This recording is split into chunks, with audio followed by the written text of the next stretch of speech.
तो आज हम देखते हैं अपना नया topic type of unit cell. Unit cell के बारे में हम लास्ट वीडियो में डिस्कस कर चुके हैं कि किसी क्रिस्टल जालक की जो सबसे छोटी इकाई होती है, जिसकी पुनरावृत्ति होने से, बार बार जिसके रिपीट होने से उस पूरे क्रिस्टल का निर्माण होता है, उस सबसे छोटी इकाई को हम यूनिट सेल या एकक कोशिका कहते हैं। तो हम यहाँ आज डिस्कस करने जा रहे हैं टाइप ऑफ यूनिट सेल कि यूनिट सेल कितने प्रकार का होता है। तो यूनिट सेल जो होता है वो मुख्यतः 4 प्रकार का होता है। यूनिट सेल मुख्यतः 4 प्रकार का होता है।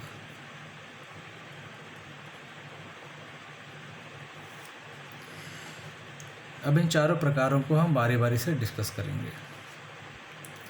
हमने देखा था, एक छोटा सा एग्जांपल लिया भी था हमने, तो वहाँ हम लोगों ने देखा था कि अगर ये एक यूनिट सेल है तो इसके कुछ स्पेसिफिक फीचर्स होंगे, जैसे कि ये कोना, ये जो है समतल जो है या जो सतह है इसकी, इसको हम फेस नाम देते हैं, और 2 फेस को मिलाने वाली या जो जहाँ पर 2 फेस मिलते हैं, एक फेस ये है, मान लीजिए एक फेस ये है, तो दोनों जहाँ मिल रहे हैं उसे हम क्या बोलेंगे, एज बोलेंगे, है ना। तो ये कुछ इसके शब्दावलियाँ हैं जिनको बार बार इस्तेमाल किया जाएगा, तो आप लास्ट वीडियो से देख के इसको अच्छी तरह समझ लेंगे। तो फिलहाल हम यहाँ देखते हैं कि अगर अवयवी कण किसी यूनिट सेल के 8 कोनों पर पाए जा रहे हैं या केवल कोनों पर पाए जा रहे हैं, तो ऐसे यूनिट सेल को हम सिंपल यूनिट सेल कहते हैं।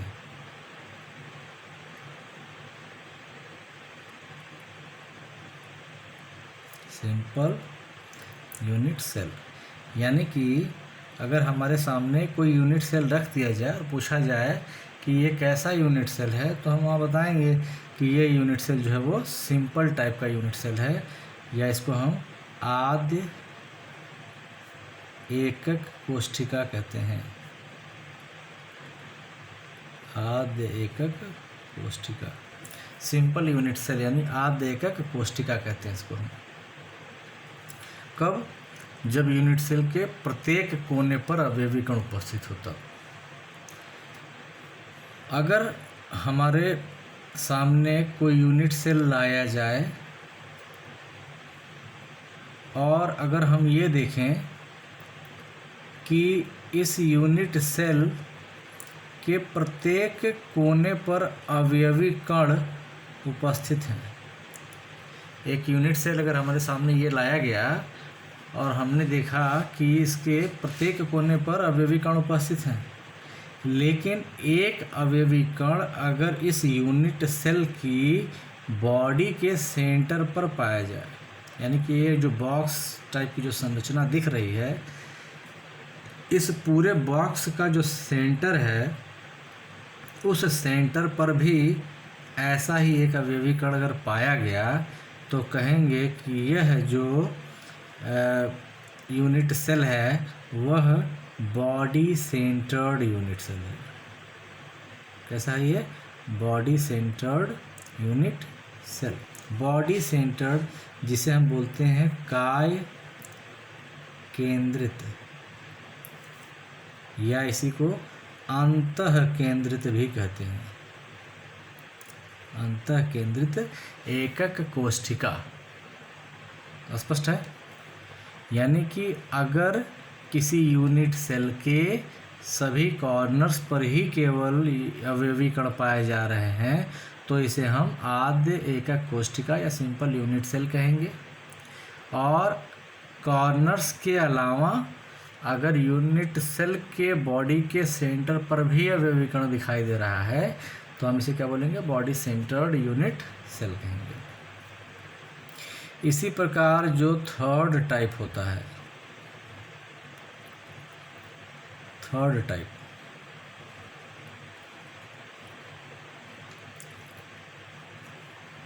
टाइप में हम देख सकते हैं कि जैसे अगर मान लीजिए कि यह एक यूनिट सेल है और यहाँ हमने देखा कि यहाँ पर भी जो अवयवी कण हैं वे सभी कॉर्नर्स पर पाए जा रहे हैं, लेकिन इस यूनिट सेल के जितने फेस हैं उनके फेस के सेंटर्स पर भी अगर अवयवी कण उपस्थित हों, जैसे यह अगर इसका एक फेस है तो इसका सेंटर यहाँ पर है, एक अवयवी कण यहाँ पर हो, ये वाला जो फेस है इसका सेंटर यहाँ पर है और यहाँ पर भी एक अवयवी कण है, इस फेस के सेंटर पर अवयवी कण, इस फेस के सेंटर पर अवयवी कण, ये जो फेस है इस फेस का सेंटर लगभग मान लीजिए यहाँ पर आ जाएगा, वैसे ही ये जो फेस है इसका सेंटर लगभग मान लीजिए यहाँ पर आ गया।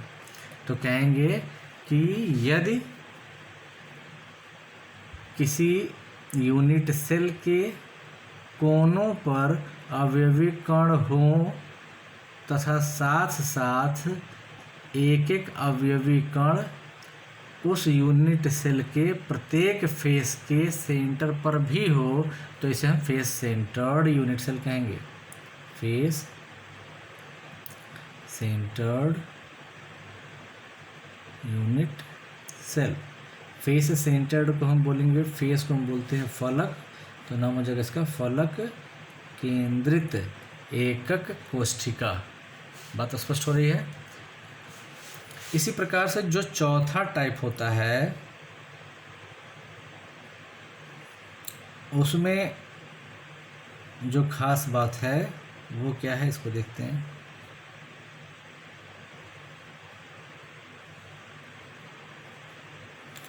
माना कि यह एक यूनिट सेल है और यूनिट सेल के प्रत्येक कॉर्नर पर अवयवी कण पाए जा रहे हैं तथा साथ ही हम इस बात को ध्यान दें, दो अपोजिट फेस भी कंसीडर किए जाएं। दो अपोजिट फेस मतलब कि जैसे अगर हम इस फेस को ले लें तो इस फेस का अपोजिट फेस कौन सा होगा, ये वाला होगा, है ना।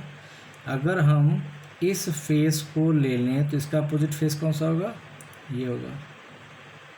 अगर हमने इस फेस को लिया तो इसका अपोजिट फेस कौन सा होगा, ये वाला होगा।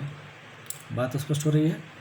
यानी कि दो अपोजिट फेस अगर हमने नाम ले लिए तो दो अपोजिट फेस क्या हो सकते हैं, ये स्पष्ट हो गया। तीन तरह की प्रोबेबिलिटी यहाँ दिख रही है। तो अगर हमारे अवयवी कण कोनों पर उपस्थित हों लेकिन साथ साथ दो अपोजिट फेसेस के सेंटर पर भी अवयवी कण हों, जैसे अगर हमने एक फेस ये ले लिया और इसके सेंटर पर एक अवयवी कण ले लिया, तो जो दूसरा अवयवी कण होगा इसके अपोजिट फेस के सेंटर पर होगा। तो इसका अपोजिट फेस कौन सा था, ये वाला इसका अपोजिट फेस है, तो इसका सेंटर कौन सा होगा, ये वाला होगा। बात स्पष्ट हो रही है। तो हम क्या बोलेंगे ऐसे को कि जब किसी यूनिट सेल के कोनों पर उपस्थित अवयवी कणों के अतिरिक्त एक अवयवी कण यूनिट सेल के दो विपरीत फलकों के केंद्र पर स्थित होता है, तो इसे हम एंड सेंटर्ड यूनिट सेल, यानी कि इसको हम कहते हैं अंत्य केंद्रित एकक कोशिका। नाम से जरा सा कंफ्यूज नहीं होंगे, ये अंतः केंद्रित है, अंतः है ना, यानी काय केंद्रित, बॉडी से रिलेटेड है, और ये अंत्य है, एंड से मतलब है, अंत्य केंद्रित एकक कोशिका है। ठीक है। तो हमारे एग्ज़ाम में ये पूछा जाता है कि यूनिट सेल क्या होता है या कितने प्रकार का होता है। तो हम यहाँ पर बोलेंगे कि किसी क्रिस्टल की वह सबसे छोटी इकाई या किसी सिस्टल की सबसे छोटी पुनरावृत्ति इकाई को यूनिट सेल कहते हैं, जिसकी पुनरावृत्ति से ही पूरा क्रिस्टल जालक तैयार होता है। क्रिस्टल जालक उसी से मिलकर बना होता है। और यह चार प्रकार का होता है: simple unit cell, body centred unit cell, first centred unit cell और एंड सेंटर्ड यूनिट सेल। क्या होते हैं ये?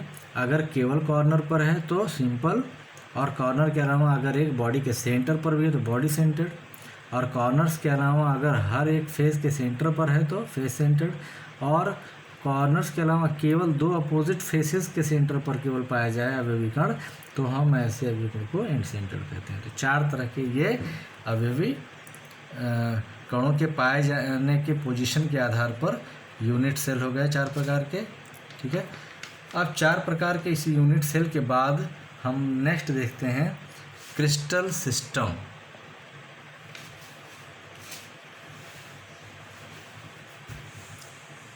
क्रिस्टल सिस्टम या इसी को बोलेंगे क्रिस्टल निकाय।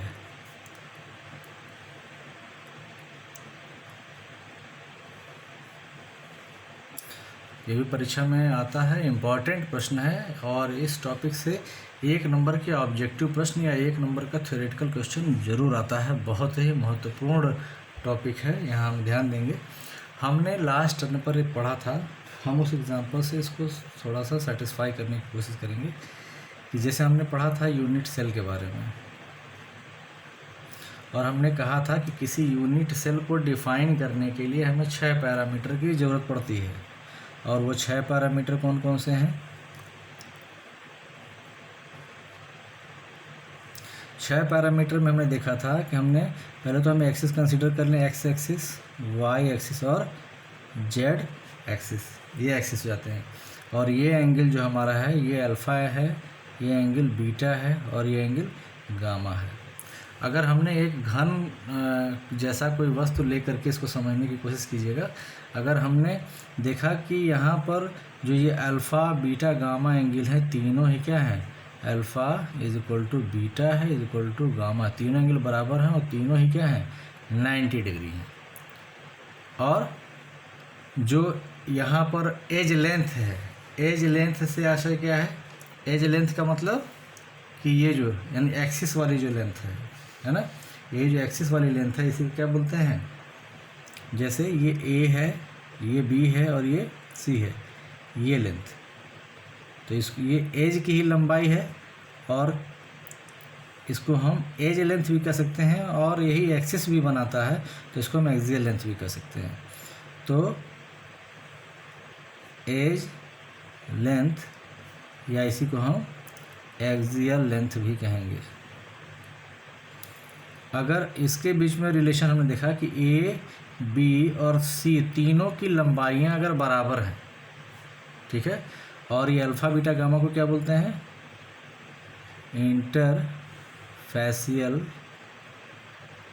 एंगल। यानी कि अगर 3 interfacial angle alpha beta gamma और एज लेंथ या axial length a b c के कोरिलेशन को अगर हम स्पष्ट कर लें, तो हम यह बता सकते हैं कि जो भी यूनिट सेल हमें दिया गया है, यानी जो यूनिट सेल अंडर एग्जामिनेशन है, वह किस प्रकार का यूनिट सेल या किस क्रिस्टल सिस्टम को बिलोंग करता हुआ यूनिट सेल है ना। यानी कि किसी क्रिस्टल सिस्टम या किसी यूनिट सेल को डिफाइन करने के लिए हमें इन 6 पैरामीटर्स की आवश्यकता होती है। टोटल कितने? 6 पैरामीटर्स, 6 पैरामीटर्स की हमें आवश्यकता पड़ती है किसी क्रिस्टल सिस्टम को डिफाइन करने के लिए। तो अगर हमें ये 6 पैरामीटर किसी भी यूनिट सेल के डिफाइन हो, तो हम वो किस क्रिस्टल सिस्टम को बिलोंग करता है ये बता सकते हैं।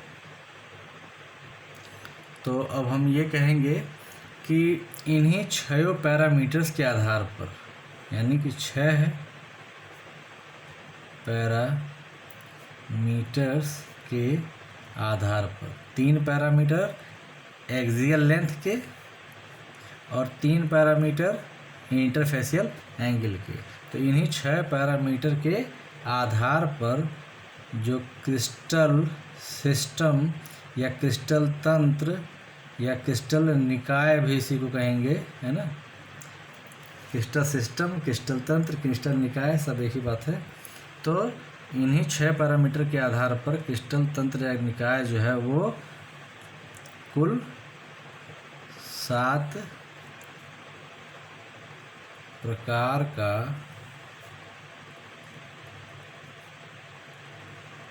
होता है। यानी कि कुल क्रिस्टल सिस्टम कितने प्रकार के होते हैं? 7 प्रकार के होते हैं, ठीक है। तो इन 7 तरह के क्रिस्टल सिस्टम में जो पहला टाइप है वो है घनीय क्रिस्टल निकाय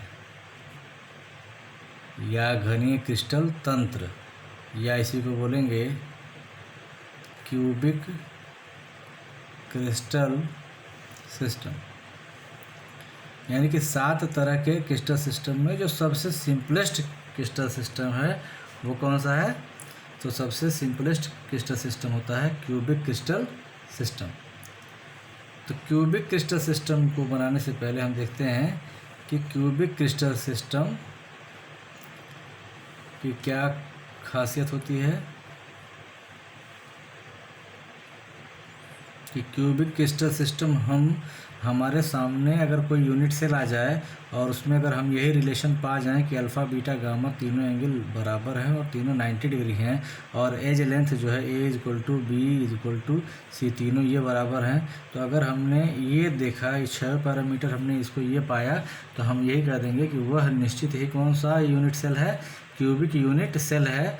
और जो क्रिस्टल सिस्टम इस यूनिट सेल से बना है वह क्रिस्टल सिस्टम क्या कहलाएगा? क्यूबिक क्रिस्टल सिस्टम कहलाएगा, है ना। तो क्यूबिक क्रिस्टल सिस्टम में अभी हमने देखा था कि यूनिट सेल 4 प्रकार के होते हैं, तो क्यूबिक क्रिस्टल सिस्टम में केवल 3 प्रकार के ही यूनिट सेल पाए जाते हैं। हमने 4 प्रकार देखे थे यूनिट सेल के, तो कौन सा प्रकार नहीं पाया जाएगा इसमें? End centred unit cell type का इसमें क्यूबिक सिस्टम में नहीं पाया जाएगा, वो बहुत रेयर टाइप का यूनिट सेल है भी। तो जो फर्स्ट टाइप होगा कौन सा होगा? Simple cubic unit cell. दूसरा क्या होगा? Body centred cubic unit cell. और तीसरा प्रकार होगा face centred cubic unit cell. यानी कि अगर हमारा यूनिट सेल क्यूब के आकार का है तो हम उसे क्यूबिक यूनिट सेल कहेंगे, है ना। और वो अब उसमें अवयवी कण के पाए जाने की जो पोजीशंस हैं उन पोजीशंस के बेसिस पे हम इसको सिंपल बॉडी सेंटर्ड या फेस सेंटर्ड कहेंगे। तो कौन कौन से हो गए? सिंपल, यानी कि ये जो 4 प्रकार हमने अभी देखे थे यूनिट सेल के, इन चारों प्रकार में जो ये 3 हैं यही केवल क्यूबिक सिस्टम में पाए जाते हैं। तो क्यूबिक सिस्टम में ये वाला टाइप जो है नहीं पाया जाता है। क्यूबिक सिस्टम में एंड सेंटर्ड टाइप का क्यूबिक यूनिट सेल नहीं होता है, लेकिन simple cubic unit cell, body centred cubic unit cell, face centred cubic unit cell, ये 3 प्रकार के ही केवल पाए जाते हैं। और अभी हमने देखा कि किसी यूनिट सेल को या किसी क्रिस्टल सिस्टम को डिफाइन करने के लिए इन 6 पैरामीटर्स की ज़रूरत पड़ती है। तो हमने अगर कोई यूनिट सेल पाए और उसमें हमने देखा कि अल्फ़ा बीटा गामा जो एंगल्स हैं वो कैसे हैं और उनके बीच में क्या रिलेशन है, और जो इसके एक्सियल लेंथ है ए बी सी इनके बीच में क्या वो रिलेशन है, हम अगर इस चीज़ को डिफ़ाइन कर लें तो हम किसी भी क्रिस्टल सिस्टम की पहचान कर सकते हैं। कि जैसे हमने क्यूबिक क्रिस्टल सिस्टम में पाए जाने वाले यूनिट सेल के बारे में देखा कि उसमें अल्फ़ा बीटा गामा तीनों 90 डिग्री होते हैं और जो axial length a b c होते हैं ये तीनों बराबर होते हैं। तो ऐसा देखने पर तो हम यानी कि कौन कौन से कोरिलेशन पाएँ तो कौन कौन सा नाम हम देंगे, तो हम आगे चल के इसको देखते हैं।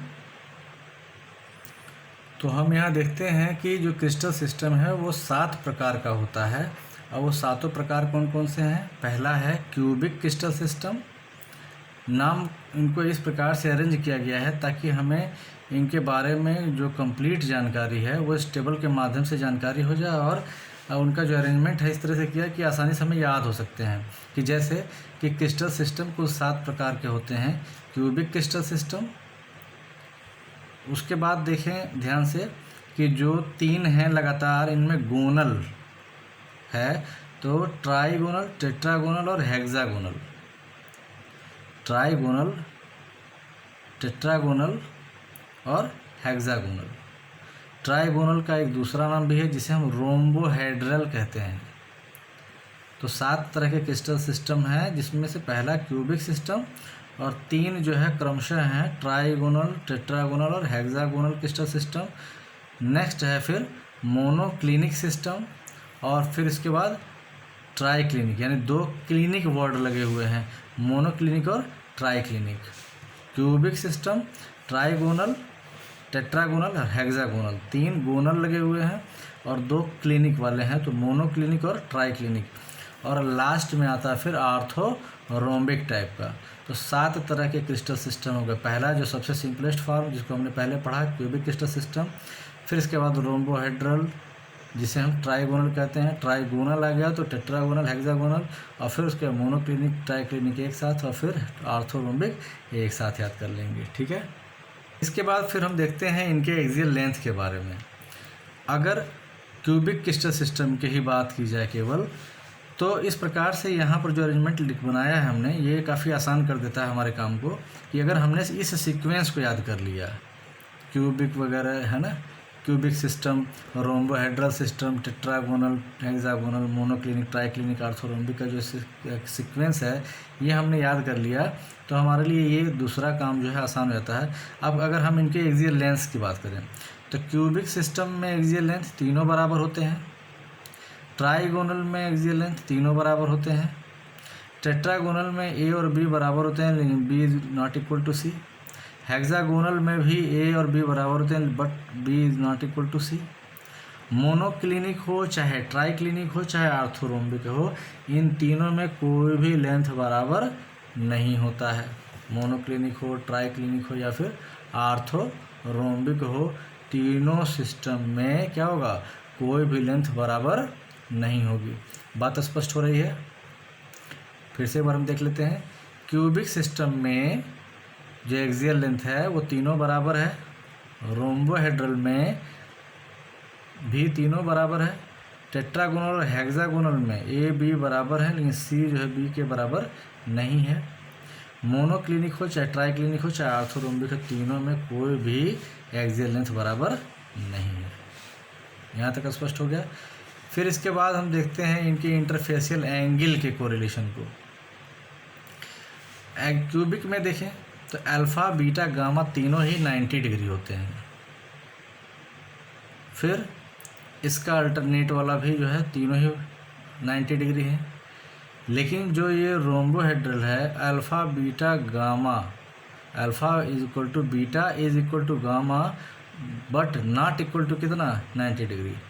ये तीनों बराबर तो होंगे लेकिन कोई इसमें 90 डिग्री नहीं होगा, है ना। तो अल्फ़ा, बीटा, गामा तीनों 90 डिग्री हैं, तीनों बराबर हैं, तीनों 90 डिग्री हैं। यहाँ तीनों बराबर हैं लेकिन कोई 90 डिग्री नहीं है ट्राइगोनल के केस में। और यहाँ पर क्या होगा, यहाँ पर टेट्रागोनल में हम क्या देखते हैं कि अल्फ़ा, बीटा, गामा ये तीनों 90 डिग्री हैं, यानी कि जो पहला है वही फिर तीसरा वाला हो गया। ठीक। और फिर क्या कोरिलेशन देखते हैं, हेक्सागोनल देखते हैं। इसके बाद हेक्सागोनल में अल्फ़ा, बीटा 90 होगा, गामा 120 होगा। ध्यान देंगे, हेक्सागोनल में अल्फ़ा, बीटा 90 होगा, गामा 120 होगा। मोनोक्लिनिक में अल्फ़ा, बीटा 90 होगा लेकिन गामा 90 डिग्री नहीं होगा, कुछ भी हो सकता है लेकिन 90 डिग्री नहीं होगा, तो ये मोनोक्लिनिक कहलाएगा। ट्राइक्लिनिक में कोई भी बराबर भी नहीं रहेगा और कोई भी 90 डिग्री भी नहीं रहेगा। आर्थोरोम्बिक में अल्फ़ा, बीटा, गामा तीनों ही क्या होंगे, 90 डिग्री होंगे। बात स्पष्ट हो रही है। तो हमें कैसे याद करना है कि क्यूबिक सिस्टम में तीनों बराबर, रोम्बोहेड्रल में तीनों में से कोई भी 90 डिग्री नहीं है, तीनों बराबर हैं लेकिन 90 डिग्री नहीं है। टेट्रागोनल में तीनों 90 डिग्री, हेक्सागोनल में अल्फ़ा, बीटा 90 होगा, गामा 120 होगा। मोनोक्लिनिक में अल्फ़ा, बीटा 90 डिग्री होगा लेकिन गामा 90 डिग्री नहीं होगा। ट्राइक्लिनिक में क्या होगा, कोई भी 90 डिग्री नहीं होगा। आर्थोरोम्बिक में है ना सब 90। तो यानी कि अगर हमारे पास एग्ज़ाम में कंडीशंस इसी तरह से आती हैं, ट्राइक्लिनिक यहाँ पर बहुत इंपॉर्टेंट हो जाता है। किस वजह से, क्योंकि इसमें कुछ भी बराबर नहीं है, एक्सियल लेंथ भी तीनों बराबर नहीं है और इंटरफेशियल एंगल में भी तीनों कोई बराबर नहीं है, कोई भी 90 डिग्री नहीं है। ठीक है। तो इस प्रकार से हम इसको याद कर लेते हैं। अब बाकी याद करेंगे क्या चीज़, बाकी याद करेंगे हम इनके एग्जाम्पल्स, बाकी याद करेंगे हम इनके एग्जाम्पल्स इस तरह से, ठीक है। इनके एग्जाम्पल्स देख लें। अब हमारे एग्ज़ाम में अक्सर करके जैसे आता है कि क्यूबिक क्रिस्टल सिस्टम किसे कहते हैं, तो आप बताएंगे क्यूबिक क्रिस्टल सिस्टम वह क्रिस्टल सिस्टम है जिसमें axial length a b c तीनों बराबर होंगे, इंटरफेसियल एंगल तीनों 90 डिग्री होंगे, और इनके एग्जांपल देंगे NaCl, KCl, zinc sulphide, diamond, फिटकरी, है ना। लेकिन अब इसका रिवर्स भी पूछा जाता है, डायमंड किस प्रकार का क्रिस्टल तंत्र है, NaCl किस प्रकार का क्रिस्टल तंत्र है ना, फिटकरी किस प्रकार का क्रिस्टल तंत्र है। तो इस तरह से भी उल्टा पूछा जा सकता है। वैसे ही बाकी के एग्जांपल है, पूछा जाएगा क्वार्ट्ज किस प्रकार के क्रिस्टल सिस्टम का एग्जांपल है। तो ये सारी चीज़ें पूछी जा सकती हैं। तो इस टेबल को याद कर लेंगे, ये जो टेबल बताया गया इस टेबल को याद कर लेंगे, और सीक्वेंस सबसे इम्पॉर्टेंट है, सीक्वेंसिंग, है ना। टेबल इस तरह बना लेंगे, एग्ज़ाम में पूछा जाता है, छोटे छोटे क्वेश्चंस तमाम इससे बनते हैं।